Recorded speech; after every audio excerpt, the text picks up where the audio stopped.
إنا نحن نزلنا الذكر وإنا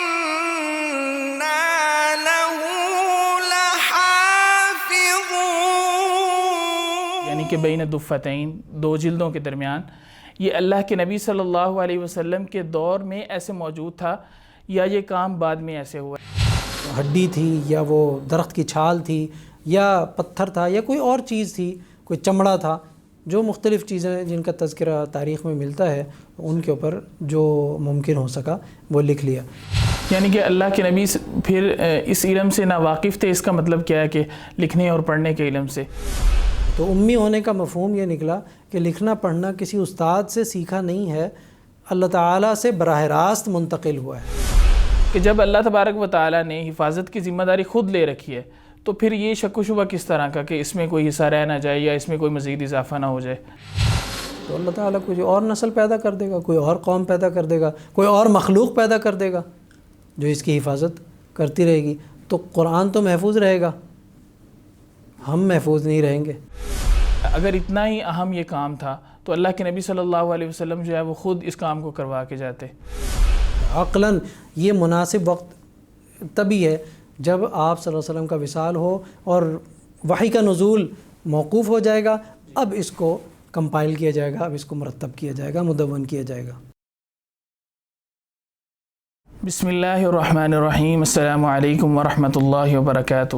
ناظرین کرام، پروگرام بزم قرآن کے ایک نئے ایپیسوڈ کے ساتھ آپ کی خدمت میں حاضر ہیں اور میں ہوں آپ کا میزبان حافظ سعد الرحمن۔ ناظرین کرام، جیسا کہ آپ جانتے ہیں کہ قرآن مجید آج ہمارے سامنے ایک جلد کی شکل میں موجود ہے، تو سوال یہ پیدا ہوتا ہے کہ یہ اللہ کے نبی صلی اللہ علیہ وسلم کے دور سے اس شکل میں ہے یا اس کو بعد میں درجہ بدرجہ اس شکل میں لایا گیا ہے؟ تو اسی موضوع پر اور اسی سلسلہ پر بات کرنے کے لیے آج ہمارے ساتھ ہمارے معزز مہمان ڈاکٹر حافظ رشید احمد تھانوی صاحب موجود ہیں، جو کہ استاذ القراء جناب ڈاکٹر احمد میاں تھانوی حافظہ اللہ تعالیٰ کے فرزند ارجمند ہیں، اور آپ دارالعلوم اسلامیہ میں مدیر الامتحانات ہیں، اور اسی طرح آپ قرآن بورڈ کے ممبر بھی ہیں۔ تو بلا کسی توقف ہم ڈاکٹر صاحب کی طرف چلتے ہیں اور ان سے اس بارے میں جانتے ہیں۔ ڈاکٹر صاحب، سب سے پہلے یہ بتائیے گا کہ قرآن مجید جس شکل میں آج ہمارے سامنے موجود ہے، یعنی کہ بین الدفتین، دو جلدوں کے درمیان، یہ اللہ کے نبی صلی اللہ علیہ وسلم کے دور میں ایسے موجود تھا یا یہ کام بعد میں ایسے ہوا ہے، یعنی کہ آج جو جس شکل میں ہمارے سامنے موجود ہے؟ یہ تو آج جس شکل میں موجود ہے یہ کافی مراحل طے کرنے کے بعد ہمارے سامنے یہ شکل آئی ہے۔ آپ صلی اللہ علیہ وسلم کے دور میں تو مختلف ٹکڑوں میں کچھ چیزیں دستیاب تھیں، اور ابتدا اگر دیکھیں تو 5 آیات ہیں جو وحی اول جو غار حرا میں نازل ہوئی ہے، تو وہ تو صرف 5 آیات ہیں۔ لہٰذا آپ صلی اللہ علیہ وسلم کے دور میں تو کتابی شکل میں موجود نہیں تھا، یہ کلام کی شکل میں نازل ہونا شروع ہوا، اور کلام کی شکل میں نازل ہونے کے بعد یہ فوری بعد آپ صلی اللہ علیہ وسلم نے اس کے لکھوانے کا اہتمام فرمایا۔ اگر کوئی آیت نازل ہوتی تو آپ صلی اللہ علیہ وسلم کاتبین وحی میں سے صحابہ کرام میں جو ایک بڑی جماعت ہے، تقریباً 40 کے قریب نام ملتے ہیں تاریخ میں، تو ان میں جو صحابی موجود ہوتے، دستیاب ہوتے، ان کو آپ صلی اللہ علیہ وسلم بلواتے، اور پھر جو آیتیں نازل ہوتی وہ ان کے سامنے پڑھتے، ان کو لکھوا دیتے، اور پھر اس کی باقاعدہ اصلاح کرنے کے بعد پھر اس کی اجازت دیتے کہ اب یہ لوگوں کو بتا دو، اس کو اطلاع دے دو۔ تو اس طرح یہ چھوٹے چھوٹے حصوں میں نازل ہونا شروع ہوا متفرق طور پہ، جیسا کہ پوری امت جانتی ہے تقریباً 22 سال اور کچھ ماہ میں مکمل ہوا، تو یہ ٹکڑوں میں لکھا جا رہا تھا۔ ٹھیک ہے۔ کتاب کی شکل میں بعد میں عہد صدیقی میں یہ شکل سامنے آئی ہے۔ صحیح۔ ڈاکٹر صاحب، آپ نے ذکر کیا کہ پہلی وحی کا ذکر کیا، تو یہاں پر یہ سوال میرے ذہن میں آیا کہ جو پہلی وحی تھی، یہ جو اللہ کے نبی صلی اللہ علیہ وسلم کے سامنے جبریل علیہ السلام نے پیش کیا، تو کیا یہ جبریل نے جو ہے وہ اللہ کے نبی کو پڑھایا یا آپ کے سامنے لکھا ہوا پیش کیا؟ کہ اللہ کے نبی کی حدیث بھی ہے کہ آپ نے فرمایا کہ ما انا بقارئ، جبریل کو فرمایا، تو اس بارے میں ذرا وضاحت فرمائیے گا۔ اس سلسلے میں ہمارے پاس کچھ زیادہ حتمی معلومات نہیں ہیں، ٹھیک ہے، یقینی طور پر حتمی طور پر ہم کوئی دعویٰ نہیں کر سکتے، البتہ چند باتیں ایسی ہیں، چند چیزیں ایسی ہیں جن سے ہمیں وہ منظر سامنے آ جاتا ہے، کچھ منظر کشی تھوڑی سی ہو جاتی ہے۔ ٹھیک ہے۔ پہلی بات یہ ہے کہ بعض مورخین نے، بعض محدثین نے ایک روایت کا تذکرہ کیا ہے کہ جب غار حرا میں جب فرشتہ آیا ہے، جبریل امین علیہ السلام جب تشریف لائے ہیں، تو ان کے پاس ایک ریشم کا ایک ٹکڑا تھا، دیباج کا ایک ٹکڑا تھا جس میں یہ 5 آیتیں لکھی ہوئی تھیں۔ صحیح۔ یہ بعض مورخین نے ذکر کی ہے۔ دوسری بات یہ ہے کہ اگر ہم یہ تھوڑا سا اس منظر کو اپنے ذہن میں لائیں کہ جب جبریل امین تشریف لائے ہیں اور آ کر انہوں نے آپ صلی اللہ علیہ وسلم سے یہ پیش کیا، آپ کے سامنے اگر زبانی بولا اقرا یا 5 آیتیں تلاوت کر دیں، پڑھ دیں، تو آپ صلی اللہ علیہ وسلم کے لیے تو یہ آیتیں تلاوت کرنا یا سن کر پڑھنا کوئی مشکل نہیں تھا۔ آپ صلی اللہ علیہ وسلم افصح العرب ہیں اور قادر الکلام ہیں، بالکل، تو آپ صلی اللہ علیہ وسلم کے لیے ان آیات کو دہرانا بظاہر کوئی مشکل نظر نہیں آتا، جبکہ قرآن پاک جو ہے وہ عربی مبین میں نازل ہو رہا ہے، تو اس کا آغاز جو ہے وہ عربی میں ہی ہوا ہے، تو یہ کہنا یا یہ سمجھنا کہ آپ صلی اللہ علیہ وسلم جبریل امین سے سن کر بھی اس کو ادا کرنے پر قادر نہ تھے، یہ بات کچھ دل کو نہیں لگتی۔ بالکل۔ جب اس روایت کو سامنے رکھتے ہیں تو یہ بات سمجھ میں آتی ہے کہ اس بات کا امکان ہے کہ جبریل امین نے کوئی چیز سامنے کی ہے جس پر آپ صلی اللہ علیہ وسلم نے اس کو دیکھ کر یہ فرمایا کہ میں لکھے ہوئے کو نہیں پڑھتا، ما انا بقارئ۔ صحیح، یعنی کہ اللہ کے نبی پھر اس علم سے ناواقف تھے، اس کا مطلب کیا ہے کہ لکھنے اور پڑھنے کے علم سے، اور کیا بعد میں بھی اللہ کے نبی صلی اللہ علیہ وسلم اس علم سے ناواقف رہے یا اللہ تبارک و تعالیٰ نے جو ہے وہ علم جو ہے اللہ کے نبی تک منتقل کر دیا؟ نہیں، یہ تو کیونکہ اس واقعے میں اور اس کی جو منظر کشی ہوئی ہے اس میں ہم یہ بات دیکھتے ہیں کہ جبریل امین نے باقاعدہ آپ صلی اللہ علیہ وسلم نے فرمایا کہ مجھے غطنی، مجھے بھینچا کس کر، اور پھر ایک مرتبہ، پھر دوسری مرتبہ، پھر تیسری مرتبہ، تو یہ ایک عمل تھا جس کے ذریعے سے علوم منتقل ہوئے ہیں، لہٰذا جس کا تذکرہ قرآن حکیم میں بھی ہمیں ملتا ہے کہ سورہ عنکبوت میں اللہ تعالیٰ نے فرمایا ہے وَمَا كُنْتَ تَتْلُو مِن قَبْلِهِ مِن كِتَابٍ وَلَا تَخُطُّهُ بِيَمِينِكَ إِذًا لَارْتَابَ الْمُبْطِلُونَ۔ جی۔ اب اس میں تو واضح ہمیں یہ معلوم ہو رہا ہے کہ یہ جو بعثت ہے، یہ جو نبوت ہے، اس سے پہلے آپ صلی اللہ علیہ وسلم لکھنے پڑھنے کا کام نہیں کرتے تھے، اور آپ کا امی ہونا آپ کی خوبی ہے، آپ کا وصف ہے، آپ کی صفت ہے کہ آپ نے سیکھا نہیں تھا، اور اللہ تعالیٰ نے اسی آیت میں اس کی حکمت بھی بتائی ہے اذا لارتاب المبطلون، کہ یہ شک و شبہ پیدا ہوتا کہ یہ کہیں سے سیکھ کر لائے ہیں، تو اس لیے یہ بات تو واضح ہے کہ آپ صلی اللہ علیہ وسلم نے لکھنا پڑھنا نہیں سیکھا تھا۔ صحیح۔ لیکن اس بات کا دوسرا پہلو یہ ہے کہ کیا وحی نازل ہونے کے بعد اور وحی کا آغاز اور نبوت ملنے کے بعد بھی کیا آپ صلی اللہ علیہ وسلم اس سے ناواقف یا نابلد تھے؟ تو یہ بات کچھ غور طلب ہے۔ صحیح۔ اس لیے کہ قرآن حکیم میں اللہ تعالیٰ نے فرمایا ہے وَعَلَّمَكَ مَا لَمْ تَكُنْ تَعْلَمْ، آپ کو وہ کچھ سکھا دیا جو آپ نہیں جانتے تھے۔ تو اس سے یہ سمجھ میں آتا ہے کہ جو چیزیں پہلے علم الکتابت یا علم القراءت آپ نہیں جانتے تھے، آپ لکھے ہوئے کو نہیں پڑھتے تھے، لیکن اب وہ جمیع علوم الاولین والآخرین جو ہے وہ نبی کریم صلی اللہ علیہ وسلم کو منتقل ہو گئے ہیں، لہٰذا اب یہ کہا جا سکتا ہے کہ نبی کریم صلی اللہ علیہ وسلم لکھنا پڑھنا جانتے ہیں۔ تو امی ہونے کا مفہوم یہ نکلا کہ لکھنا پڑھنا کسی استاد سے سیکھا نہیں ہے، اللہ تعالیٰ سے براہ راست منتقل ہوا ہے۔ آپ نے ابھی ذکر کیا کہ مختلف صحابہ کرام کے پاس قرآن مجید جو ہے وہ لکھا ہوا موجود تھا، جو 40 کے قریب آپ نے بیان کیا کہ ملتے ہیں کہ کاتبین وحی تھے، جو اللہ کے نبی کے پاس موجود ہوتا تھا اس کو اللہ کے نبی صلی اللہ علیہ وسلم جو ہے وہ لکھوا دیتے تھے۔ اب اس میں یہ بھی ہو سکتا ہے کہ کچھ حصہ جو ہے وہ قرآن مجید کا رہ گیا ہو کہ ایک صحابی نے لکھا ہے وہ دوسرے نے نہیں لکھا، یا اس کی وجہ سے جو ہے وہ آپس میں اختلاف پیدا ہو گیا ہو، اس طرح کا ہو سکتا ہے؟ اس میں یہ ممکن ہے کہ ایک حصہ کسی کے علم میں آ گیا ہو اور دوسرے کے علم میں نہ آیا ہو، کچھ دیر کے لیے یہ مانا جا سکتا ہے، لیکن یہ زیادہ دیر چلنے والی چیز نہیں ہے۔ کیوں؟ اس لیے کہ قرآن حکیم کی مسلسل تلاوت ہو رہی ہے، اور جو آیات نازل ہوئی ہیں وہ نبی کریم صلی اللہ علیہ وسلم نے نمازوں میں تلاوت کی ہیں، صحیح، اور جہراً تلاوت ہو رہی ہیں۔ تو جب جہراً تلاوت ہو رہی ہیں، نوافل میں بھی تلاوت ہو رہی ہیں، اور صحابہ کرام خود بھی تلاوت فرما رہے ہیں، اور پھر ایسا نہیں ہے کہ صرف نمازوں میں ہی تلاوت ہو رہی ہیں، باقاعدہ گھروں میں تلاوت ہو رہی ہے، اور ایسی جہری تلاوت ہے جس کی آواز گھر سے باہر سنائی دے رہی ہے۔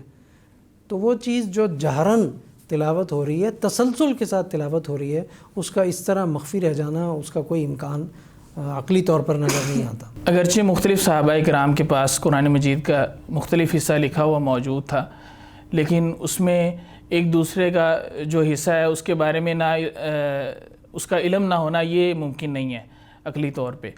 تو بعض صحابہ کرام کے بارے میں آتا ہے کہ ان کا آپس میں اختلاف تھا، جیسے کہ سیدنا ابن مسعود کے بارے میں آتا ہے کہ ان کا اختلاف تھا، یعنی کہ وہ بعض حصے کو نہیں مانتے تھے۔ تو اس بارے میں آپ کیا کہیں گے پھر؟ کیونکہ قرآن حکیم ابھی تدریجاً نازل ہو رہا تھا، نسخ کا سلسلہ بھی جاری تھا، ناسخ و منسوخ کا باقاعدہ ایک نظم قرآن حکیم میں موجود ہے، ایک سلسلہ موجود ہے۔ اور دوسری بات یہ کہ نبی کریم صلی اللہ علیہ وسلم کی مجلس میں روزانہ ہر وقت تمام صحابہ کرام کا موجود ہونا یہ ضروری نہیں ہے۔ صحیح، ایک مجلس میں کچھ صحابہ کرام حاضر ہیں، دوسری مجلس میں کچھ اور لوگ موجود ہیں، تیسری مجلس میں کچھ اور ہیں، کسی مجلس میں زیادہ ہیں، کسی میں کم ہیں۔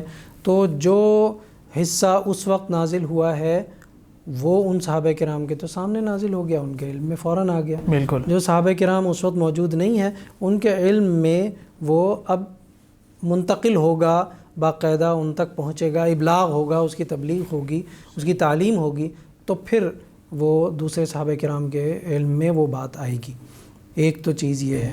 صحیح۔ دوسرا اس میں پہلو یہ ہے کہ کیونکہ نسخ کا سلسلہ جاری تھا تو یہ ممکن ہے کہ کچھ چیزیں نازل ہوئی ہوں، کچھ حصے نازل ہوئے ہوں اور وہ منسوخ ہو گئے ہوں، اور وہ ایک صحابی کے علم میں نازل ہونا تو ہے، منسوخ ہونا نہیں آیا ہے۔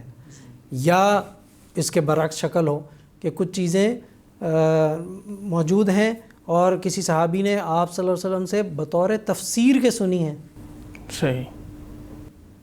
اب وہ بطور تفسیر کے سنی ہیں تو وہ تو ان کے علم میں ہے، جیسے حضرت عبداللہ بن مسعود رضی اللہ عنہ کے پاس جو علم ہے وہ بطور تفسیر کے بہت ساری چیزیں ہیں، بہت ساری چیزیں حضرت عبداللہ بن مسعود رضی اللہ عنہ کے علم میں موجود ہیں۔ جیسا کہ ایک روایت ہے جو فرماتے ہیں مفسر ہے، مشہور مفسر ہیں مجاہد ابن جبر، وہ یہ فرماتے ہیں کہ میں نے اگر عبداللہ بن مسعود رضی اللہ عنہ کی قراءت پڑھی ہوتی تو مجھے وہ سوالات ہی نہ کرنے پڑتے جو میں نے حضرت عبداللہ بن عباس رضی اللہ عنہ سے کیے ہیں تفسیر کے معاملے میں۔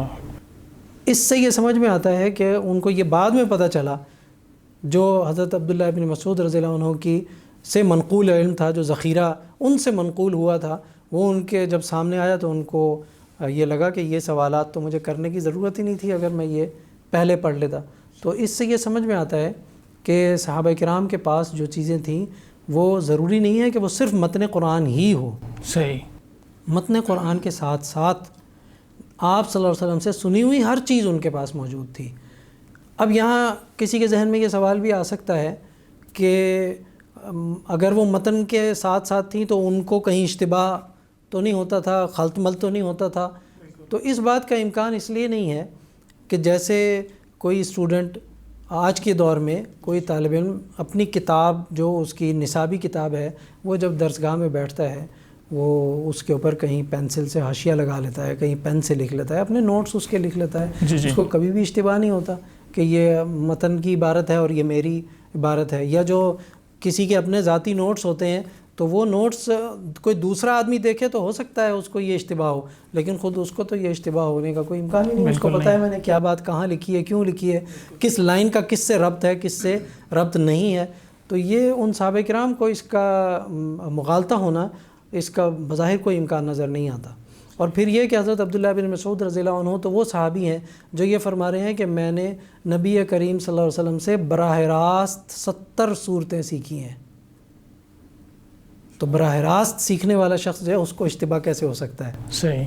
اب آگے چلتے ہیں. مطلب اس کی جو ترتیب ہے یا اس کی صورتوں کی ترتیب ہے، جو آیات کی ترتیب ہے، تو آپ یہ ہمیں بیان فرما دیجئے کہ جو آج صورتوں کی موجود ہے ترتیب یا اسی طرح آیات کی ترتیب ہے، تو یہ جو ترتیب ہے یہ توقیفی ہے یا نزولی ہے؟ یہ اللہ کے نبی صلی اللہ علیہ وسلم نے لگوائی، یا یہ اللہ تبارک و تعالیٰ نے جیسے جیسے نازل اللہ تبارک و تعالیٰ فرماتے گئے جبریل علیہ السلام کے ذریعے، ویسے ویسے اس کو جو ہے وہ اس کی ترتیب لگاتے گئے؟ ترتیب کے بارے میں ذرا یہ بیان فرما دیں. ترتیب دو ہیں، ایک ترتیب نزولی ہے اور ایک ترتیب تلاوت ہے. یہ جو ہمارے سامنے لکھی ہوئی شکل ہے یہ ترتیب تلاوت ہے، جس میں سورہ فاتحہ پہلے ہے، اس کے بعد سورہ بقرہ ہے، اور اس کے بعد یعنی من الفاتحہ الی الناس. یہ ترتیب تلاوت ہے، یہ توقیفی ہے. اور ترتیب نزولی جس میں پہلی وحی جو ہے وہ اقرأ بسم ربک الذی خلق ہے، اور اس کے بعد ایک تدریجاً نزول ہے، ٹکڑے ہیں، کچھ صورتیں ہیں، کچھ مکمل صورتیں ہیں، کہیں تکرار نزول بھی کہیں کہیں ہے، کچھ آیتیں دوبارہ بھی نازل ہوئی ہیں، نسخ بھی ہے، ناسخ اور منسوخ کا پورا ایک سلسلہ ہے. تو ترتیب جو بعد میں لگی ہے وہ کاغذ پر ترتیب لگنا وہ ایک الگ پہلو ہے. صحیح. اور جو سینوں میں محفوظ قرآن حکیم ہے اور جو تلاوت ہو رہا ہے نمازوں میں، وہ ترتیب میں آ جانا وہ ایک الگ چیز ہے. لہٰذا جو آپ صلی اللہ علیہ وسلم نے جبرائیل امین کے ساتھ دور کیے ہیں وہ اسی ترتیب پر ہیں جو یہ ترتیب تلاوت ہے. یعنی کہ جو آج ہمارے سامنے ترتیب موجود ہے اسی ترتیب کے ساتھ اللہ کے نبی صلی اللہ علیہ وسلم نے جبریل امین کے ساتھ بالکل دور جو ہے وہ کیے ہیں. آپ صلی اللہ علیہ وسلم نے اسی ترتیب پر تلاوت کیا ہے. صحیح. لکھا گیا ہے بعد میں اس ترتیب پر، مرتب کیا گیا ہے، مدون کیا گیا ہے، لیکن تلاوت اسی ترتیب پر ہوئی ہے. تلاوت اسی ترتیب پر ہوتی رہی ہے اور ایک تسلسل کے ساتھ جاری رہی ہے. اور عرض اخیرہ جو ہے اس میں 2 مرتبہ دور ہوا ہے، تو اس میں بھی یہی ترتیب رہی ہے. صحیح. تو اب قرآن مجید میں اگر ہم دیکھتے ہیں تو اللہ تبارک و تعالیٰ فرماتے ہیں انا نحن نزلنا الذکر وانا لہ لحافظون، کہ ہم نے اس ذکر کو نازل فرمایا اور ہم ہی اس کی جو ہے وہ حفاظت کرنے والے ہیں. تو اب یہ بعض لوگ یہ بات بیان کرتے ہیں کہ جی اللہ کے نبی کے دور میں اگر مختلف جگہوں پر موجود تھا تو بعد میں اس لیے جمع کر دیا گیا کہ وہ اس میں کوئی جو ہے وہ شک و شبہ نہ پیدا ہو جائے، کہ جب اللہ تبارک و تعالیٰ نے حفاظت کی ذمہ داری خود لے رکھی ہے تو پھر یہ شک و شبہ کس طرح کا کہ اس میں کوئی حصہ رہ نہ جائے یا اس میں کوئی مزید اضافہ نہ ہو جائے؟ دیکھیں یہ بات تو درست ہے اور یقینی ہے کہ اس کتاب کی حفاظت کی ذمہ داری اللہ تعالیٰ نے لی ہے اور انسان کے بس کا کام نہیں ہے. بالکل ایسے ہی ہے. یہ تو انسانوں کے بس کا کام نہیں ہے. ہاں یہ ہے کہ اللہ تعالیٰ نے یہ کام انسانوں سے لے لیا ہے، یہ اس کی قدرت ہے، یہ اس کا انعام ہے. وحملہ الانسان، انسان نے اس کو اٹھا لیا ہے، تو اللہ تعالیٰ نے یہ کام انسانوں سے لیا ہے. جو یہ بات ہے کہ جیسے ہم یہ دیکھتے ہیں کہ ہم بھی حفظ کرتے ہیں، صحابہ کرام نے بھی حفظ کیا ہے، نہ صرف یہ کہ صحابہ کرام نے بلکہ نبی کریم صلی اللہ علیہ وسلم نے بھی فوری طور پہ لکھوانے کا بھی اہتمام کیا ہے، حفظ کا بھی اہتمام کیا ہے. صحیح. خود یاد بھی کیا ہے، حتیٰ کہ اتنا آپ فکر اور اہتمام فرماتے کہ اللہ تعالیٰ نے منع فرمایا کہ آپ اتنی جلدی نہ کریں. لا تحرک به لسانک لتعجل به. تو یہ کیوں اللہ تعالیٰ نے فرمایا؟ اس وجہ سے کہ نبی کریم صلی اللہ علیہ وسلم انتہائی فکر مند تھے اس کی حفاظت کے معاملے میں. دوسری طرف جب اللہ تعالیٰ نے اس کی حفاظت کا ذمہ لے لیا تو پھر فکر مند ہونے کی ضرورت کیا ہے؟ فکر مند ہونا وہ اس وجہ سے نہیں ہے کہ یہ اگر ہم حفاظت نہیں کریں گے تو یہ نعوذ باللہ یہ ضائع ہو جائے گا. فکر مند ہونا اس لیے ہے کہ ہم اس کی حفاظت میں حصے دار رہیں، یہ ہمارے پاس موجود رہے اور ہم اس میں شامل رہیں، یہ فکر کی بات ہے. ورنہ آج اگر ہم چھوڑ دیں گے تو اللہ تعالیٰ کوئی اور نسل پیدا کر دے گا، کوئی اور قوم پیدا کر دے گا، کوئی اور مخلوق پیدا کر دے گا جو اس کی حفاظت کرتی رہے گی. تو قرآن تو محفوظ رہے گا، ہم محفوظ نہیں رہیں گے، ہم محروم ہو جائیں گے اس کی حفاظت سے. تو اس لیے جو فکر تھی وہ یہ تھی کہ ہم اس کی حفاظت میں شامل رہیں اور ہمارے سینوں میں یہ محفوظ رہے. صحیح. بعض لوگ شیخ یہ بھی اعتراض کرتے ہیں کہ اللہ کے نبی صلی اللہ علیہ وسلم نے قرآن مجید کو خود جمع نہیں کروایا ایک جگہ پہ، تو پھر بعد میں اس کی ضرورت کیوں پیش آئی اور یہ کام کیوں کیا گیا؟ اگر اتنا ہی اہم یہ کام تھا تو اللہ کے نبی صلی اللہ علیہ وسلم جو ہے وہ خود اس کام کو کروا کے جاتے. اس بارے میں آپ کیا فرمائیں گے؟ یہ بہت اہم سوال ہے اور یہ صحابہ کرام کے دلوں میں بھی آیا. سب سے پہلے یہ حضرت ابوبکر صدیق رضی اللہ عنہ کے ذہن میں یہ سوال آیا. صحیح. جب حضرت عمر رضی اللہ عنہ نے یہ ان کے سامنے جب یہ مطالبہ رکھا کہ آپ اس کو جمع کر لیں، تو پہلا جو جواب دیا ہے حضرت ابوبکر صدیق رضی اللہ عنہ نے وہ یہی دیا ہے کہ وہ کام میں کیوں کروں جو آپ صلی اللہ علیہ وسلم نے خود نہیں کیا ہے. صحیح. اور پھر حضرت عمر رضی اللہ عنہ اصرار کرتے رہے حتیٰ کہ حضرت ابوبکر صدیق رضی اللہ عنہ کا شرح صدر اس بات پر ہو گیا. محدثین نے اس پر تفصیل سے بات کی ہے. اور اس کے بعد پھر ان دونوں حضرات نے حضرت زید بن ثابت رضی اللہ عنہ کو بلایا اور پھر ان کو قائل کیا اور ان کے ذمے یہ کام لگایا. تو انہوں نے بھی فطری طور پر پہلی بات ہی یہ کی صحیح کہ ہم وہ کام کیوں کریں جو آپ صلی اللہ علیہ وسلم نے نہیں کیا. تو بات یہ ہے کہ اس سلسلے میں جب ہم یہ بات ذہن میں رکھتے ہیں کہ قرآن حکیم کلام کی شکل میں تدریجاً نازل ہوا ہے، تو آپ صلی اللہ علیہ وسلم کے دور میں اس کو 2 گتوں میں کتابی شکل میں جمع کرنا یہ عملاً ممکن ہی نہیں تھا، اس لیے کہ ابھی قرآن پاک نازل ہو رہا ہے، نزول جاری ہے اور نزول ہو رہا ہے تدریجاً ٹکڑوں کی شکل میں، اور ترتیب تلاوت کوئی اور ہے، ترتیب نزولی کوئی اور ہے.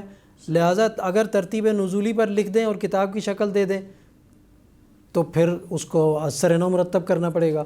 اور آپ یہ اس دور کو ذہن میں لائیے، اس منظر کو ذہن میں لائیے جب نہ کمپیوٹر ہے، نہ فوٹو اسٹیٹ مشین ہے، نہ رواں چلنے والے پین ہیں اور نہ کاغذ دستیاب ہے.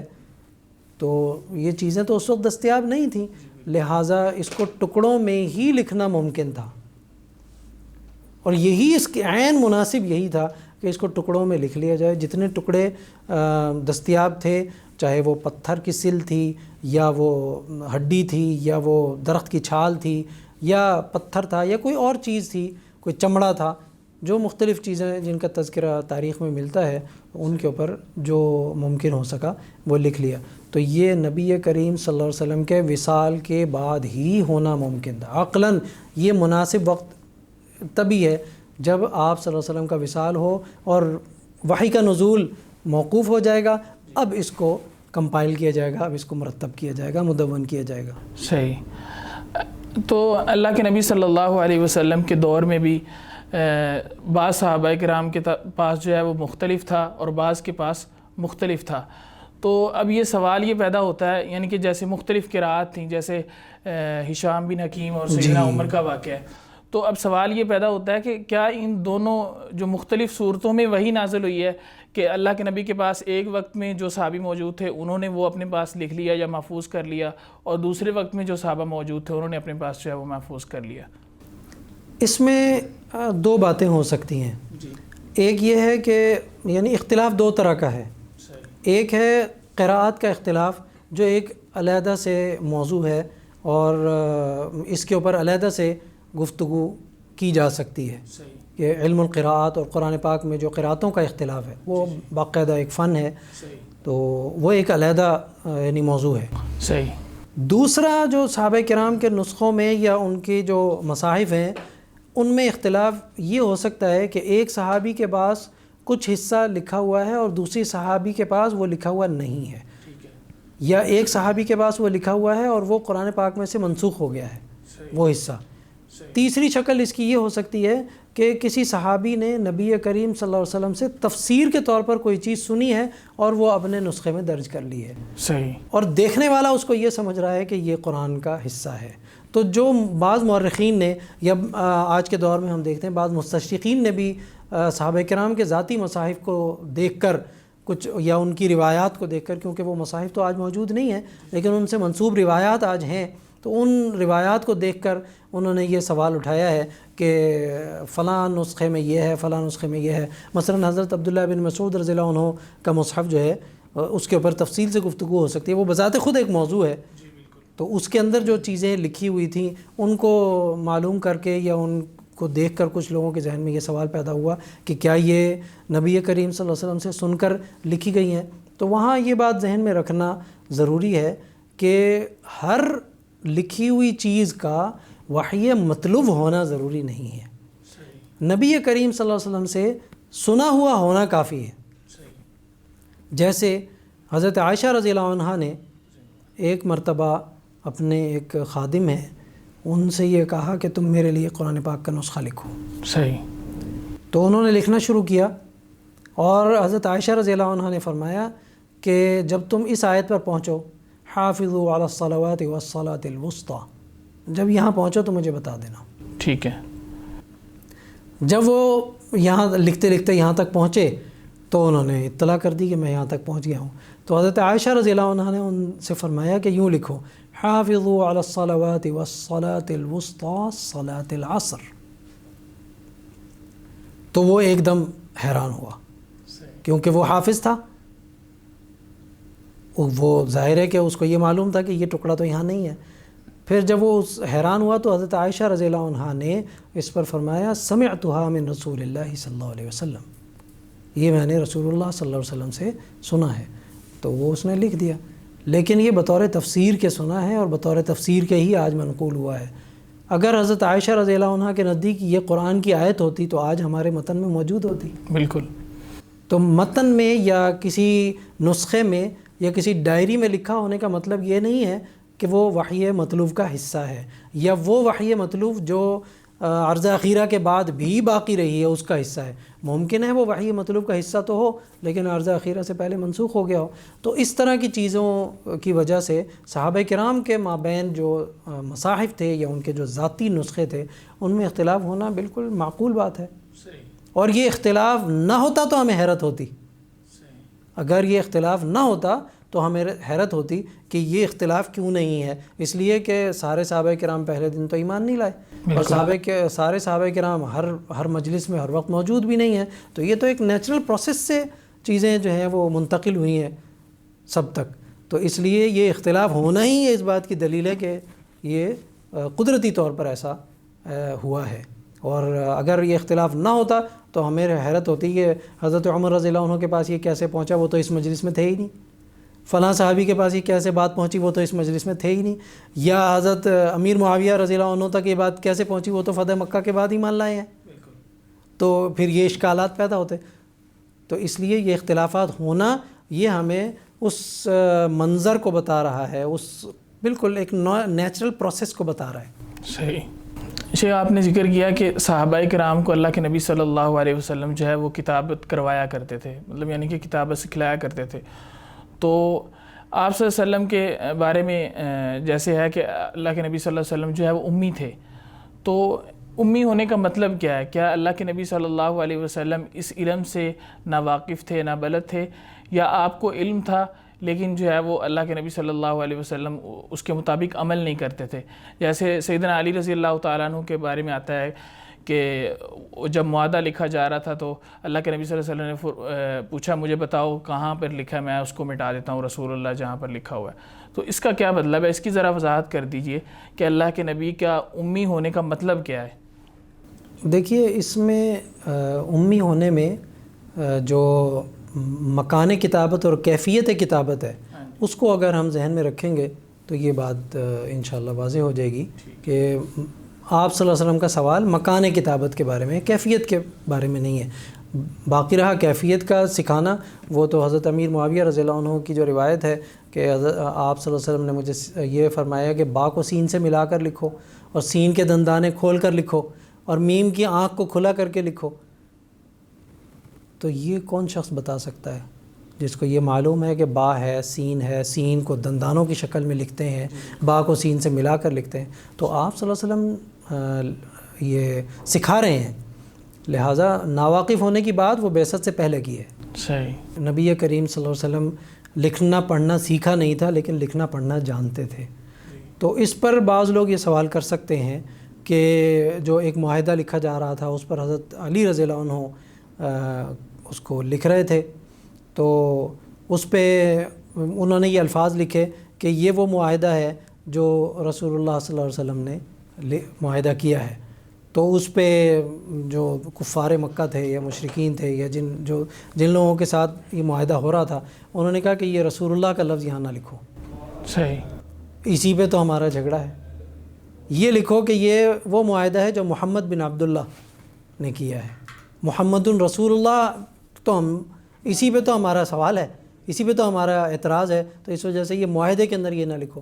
تو آپ صلی اللہ علیہ وسلم نے ان کے اس مطالبے کو قبول کر لیا اور حضرت علی رضی اللہ عنہ سے فرمایا کہ آپ اس کو مٹا دیں.